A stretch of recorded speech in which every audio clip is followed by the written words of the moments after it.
So hey guys, welcome back to the channel. तो इस particular video में हम बात करने वाले हैं एक्सरसाइज 8.2 के क्वेश्चन नंबर 3 की। और इस क्वेश्चन के अंदर आपको क्या गिवन है, तो यहाँ पे आपको गिवन है कि tan जो है वो a प्लस बी। अब आपको ये चीज़ समझनी है कि ये जो tan a प्लस बी है, मतलब ये पूरा जो a प्लस बी है इट्स थीटा, मतलब कि ये डिग्री है, ठीक है। मतलब ये एंगल है कि कितने डिग्री पर जो है, और आपको बता रखा है कि ये इक्वल है √3 के। तो अब आप एक सिंपल सी चीज़ सोचिए कि अगर मैंने यहाँ पर कोई भी डिग्री डाल दूँ यहाँ पे, ठीक है, अगर मैं यहाँ पे कोई भी डिग्री डाल दूँ, मान लो मैं बोलूँ यहाँ पे मैं 60 डिग्री डाल रहा हूँ, तो tan 60 की वैल्यू √3 होते हैं ना। तो यानी कि मेरे को टेक्निकली बस ये पता करना है कि tan की कौन से एंगल पर ये वैल्यू होती है, ठीक है। तो अब tan के कौन से एंगल पर, tan के आप देखिए tan के जो है 60 डिग्री पर, तो tan के 60 डिग्री पर √3 वैल्यू होती है ना इसकी। तो यानी कि टेक्निकली हम ये लिख सकते हैं कि tan a plus B is equal to tan 60, right. अब यहाँ पर अगर आप देखेंगे तो हमने एक चीज़ समझिए कि जब भी कोई भी same trigonometric function along side होते हैं, आमने सामने होते हैं, तो वो फंक्शन कट सकते हैं। तो ये tan टू tan कट गया, तो हमारा a प्लस बी क्या आ गया, a प्लस बी हमारा 60 डिग्री आ गया, राइट।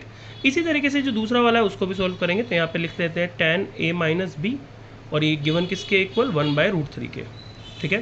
तो अब 1/√3 tan की वैल्यू कब होती है, तो tan की वैल्यू 1/√3 होती है 30 डिग्री पे। तो यानी कि ये 30 डिग्री के इक्वल होगा। तो tan a minus B is equal to tan 30 degree, right. तो tan से tan अगेन कैंसिल हो गया, तो यानी कि a minus B is equal to 30 degree. अब क्वेश्चन में निकालना क्या है, निकालना है आपको a और b की वैल्यू निकालनी है। तो अब आप देखिए, ये आपकी फर्स्ट इक्वेशन हो गई, ये आपकी सेकंड इक्वेशन हो गई। तो हमने अभी जो थर्ड चैप्टर समझा है, ठीक है, तो उसके अंदर हमने यही तो सीखा है कि जब दो इक्वेशंस होती हैं तो उसमें दो वेरिएबल्स को सॉल्व कैसे करते हैं, तो उसी तरीके से इसको सॉल्व कर लेंगे। तो इन दोनों में को मैं यहाँ पे पहले लिख लेता हूँ। तो a plus B equal to 60 मैंने ऊपर लिख दिया, और a minus B equal to 30 ये मैंने यहाँ लिख दिया। एक ये वाली दोनों इक्वेशंस को मैंने यहाँ पे लिख दिया। अब मैं यहाँ पे क्या लगा सकता हूँ, मैं यहाँ पे सब्स्टिट्यूशन मेथड लगा सकता हूँ, या फिर एलिमिनेशन लगा सकता हूँ, कोई भी लगा सकता हूँ। अब यहाँ पे देखो, एलिमिनेशन में भी कुछ करने की जरूरत नहीं है। अब देखो, डायरेक्ट यहाँ पे b प्लस का और b माइनस का ऑलरेडी हुए हैं, तो यहाँ पे साइन तक चेंज करने की जरूरत नहीं है, सीधा सीधा कट गए ये दोनों, ठीक है, क्योंकि एक b प्लस का एक माइनस का कट गए।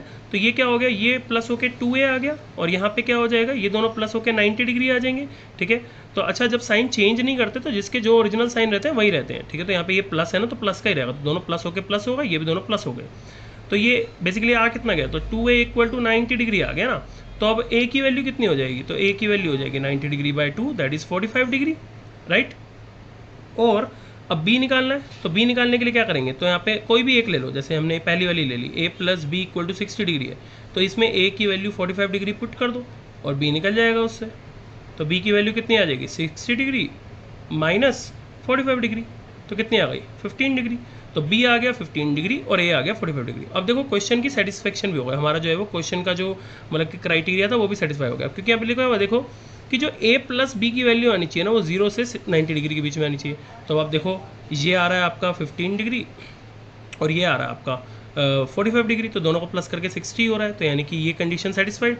एक दूसरी कंडीशन क्या बोलता है कि a जो है वो बड़ा होना चाहिए b से, तो हमारा a देखो 45 डिग्री निकला है और b जो है 15 निकला, तो ये कंडीशन भी सेटिस्फाइड। तो यानी कि हमारा ये आंसर बिल्कुल ठीक है, ठीक है। तो आई थिंक आपको ये वीडियो अच्छी लगी हो, और अगर वीडियो अच्छी लगी हो तो इसे लाइक करना, शेयर करना, सब्सक्राइब करना, और नेक्स्ट एक्सरसाइज नेक्स्ट वीडियो में। Thank you.